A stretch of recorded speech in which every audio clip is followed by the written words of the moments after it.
నమస్తే, మీ senior journalist దేరంగల Krishnaiah. ఈరోజు నా 100 కవితల్లో 9వ కవిత అన్నదమ్ములమే అనే కవిత. ఇది సహజంగా ప్రతి కుటుంబంలో అన్నదమ్ముల మధ్య జరిగే ఆస్తి పంపకాలు కావచ్చు, ప్రేమ అనురాగాలు కావచ్చు. అది కొంతవరకే. వాళ్ళు ఎదిగే కొద్దీ తల్లిదండ్రులు వారి మీద ఆశ పెట్టుకొని ఉంటారు. ఆ ఆశలన్నీ అడియాసలు అవుతాయి.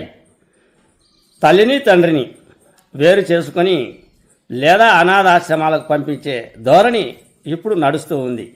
దీని మీద కవిత చూడండి ఇలా. అన్నదమ్ములమే కానీ పెళ్ళి కాని వరకు, పెళ్ళి అయిన తర్వాత అక్కడ ఒకరం ఇక్కడ ఒకరం. అన్నదమ్ములమే ఆస్తుల పంపకాల వరకు అన్నకు అమ్మ, తమ్ముడికి తండ్రి, తలా ఓ దిక్కు. అన్నదమ్ములమే అన్నం పెట్టిన అమ్మను ఆదరించలేదు, మా కోసం తల్లడిల్లిన తండ్రిని తరిమి కొట్టాం. అన్నదమ్ములమే తండ్రి అరిచినా తల్లి కన్నీళ్లు పెట్టినా కనికరం లేని అన్నదమ్ములమే. అంతింతై ఇంతింతై ఎదిగాం, ఇంత కూడు పెట్టలేక తండ్రిని తల్లిని వేరు చేశాం. అనాథ ఆశ్రమానికి దారి చూపాం. అన్నదమ్ములమే.